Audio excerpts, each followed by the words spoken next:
আপনারা আমার আগে এখানে আসছেন এবং এখানকার পরিস্থিতিকে আপনারা আপনাদের জন্য আমি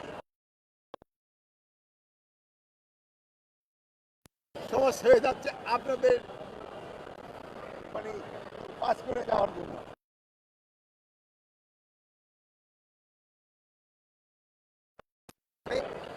সব ধরনের প্রস্তুতি নেওয়া হয়েছে এবং আমি আশা করবো আল্লাহ দিলে যাত্রীরা নির্বিঘ্নে যেতে পারবে।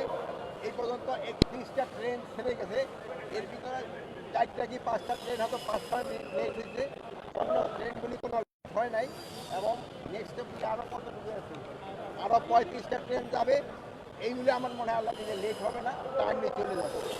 এবার দেখেন যে টিকিটের এরকম কোনো কালোবাজারি হয় নাই, তবে স্ট্যান্ডিং টিকিট তো 25%, তো 25%-এর বেশি অনেক সময় স্ট্যান্ডিং টিকিটের লোকজনে ই করে, এতে একটু সমস্যা হয়। তা আপনারা বলবেন যে স্ট্যান্ডিং 25%-এর যেন না দেওয়া হয়, আমরাও বলে দিব, আপনার লোকজনকে বলবেন। আপনাকে যদি কোনো রকম প্রশ্ন থাকে আমি বলতে পারবো।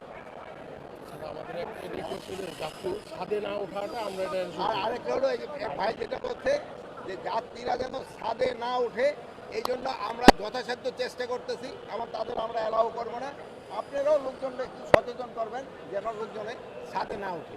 কমলাপুর থেকে না হলে আমরা দেখেছি বিমানবন্দর থেকে ছাদে ওঠে যাত্রীরা, তো সেক্ষেত্রে বিমানবন্দরে আমরা ইনস্ট্রাকশন দিয়ে দিব যেন ছাদে যাত্রীরা না ওঠে। ভাই সারা দেশের বিভিন্ন জায়গা থেকে ঢাকার উদ্দেশ্যে যে পশুবাহী ট্রাকগুলো আসছে এই হাটগুলোর জন্য, আমরা বিভিন্ন অভিযোগ পাচ্ছি যে পথের মধ্যে যে হাটগুলো বসে সেখানে জোর করে নামিয়ে দেওয়া হচ্ছে। এরকম অভিযোগ আপনারা পেয়েছেন কিনা? এক্ষেত্রে আমি এরপরে আমি যাব একটা যে আমাদের যে কোরবানির হাট যেতে করা হয়েছে ওইগুলি দেখার জন্য, এগুলি এই অভিযোগ যেন না হয় এই জন্য কিন্তু আমরা আগে একটা ব্যবস্থা নিয়েছি। আমরা প্রতিটা ট্রাকের ভিতরে বলে দিচ্ছি তারা কোন বাজারে যেতে চায় বা কোন হাটে যেতে চায় ওইটা লেখা থাকবে। এর আগে যদি কেউ কোনো মস্তান বা কেউ যদি কোথাও কোনো থামায় এই জিনিসে আইনানুগ ব্যবস্থা নেওয়া হয়। টিকিট কালোবাজারি এখনো চলছে। একটা বিষয় জানা ছিল, সেটা আমরা তো রেল তো দেখলাম অনেকটা স্বাভাবিক হয়েছে, কিন্তু বাসে যে এসি বাসের যে ভাড়া সেটা কিন্তু আমি ওই এরপরে বাস স্টেশনে যাব, বাস স্টেশনে গেলে ওই ওই ওই সময় জিজ্ঞেস করেন, যেহেতু ওদের লোক থাকবে আমি উত্তর দিতে পারবো। হ্যাঁ, একটা দিন আর 2 দিন, আরো 2 দিন পরে। আপনি একটু ভুল হয়ে গেছে, আর 2 দিন পরেই। মাননীয় উপদেষ্টা, একটা প্রশ্ন, সেটা হচ্ছে আমরা দেখেছি যে টিকিট কালোবাজারে আগে ব্যাপক আকারে ছিল, সেটা এখন কমেছে অনলাইনে হওয়ার কারণে। অনলাইনে হলেও সেখানেও একটা কালোবাজারির অভিযোগ আছে, হ্যাঁ, সেইটা নিয়ে আপনি কি বলবেন? আপনি বললেন যে কালোবাজারি আগের থেকে তো অনেক কমে গেছে, এখন বলতে গেলে নাই।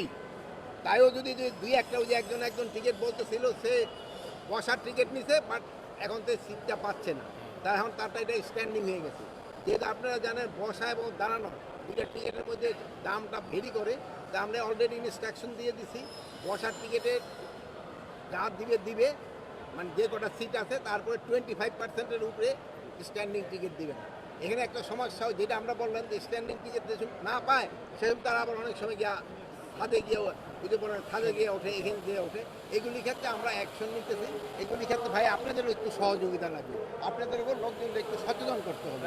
যেহেতু ওই রাস্তাঘাটে যদি ইচ্ছে উঠে এটা কিন্তু নিজের লাইফকে বিক্রি রিস্ক থাকে। তা আপনারা ভালো থাকেন, দোয়া করুন। আল্লাহ